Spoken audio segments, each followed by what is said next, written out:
Ginawa nila akong poster boy ng kanilang sariling kasinungalingan. Ngayon, hindi na ako mananahimik, ilalabas ko ang lahat ng katotohanan. May resibo, may ebidensya, at may pangalan.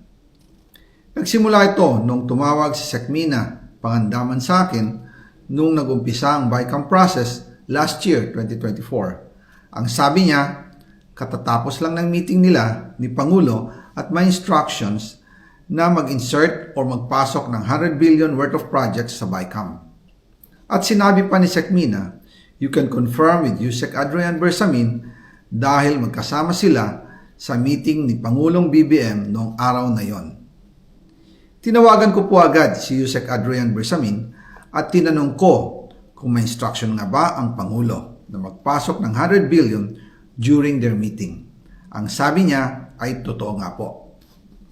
Right after our conversation, tinawagan ko po si dating Speaker Martin Romualdez at nireport ko ang instructions ng Presidente to insert the 100 billion projects. At sinabi niya sa akin, what the President wants, he gets.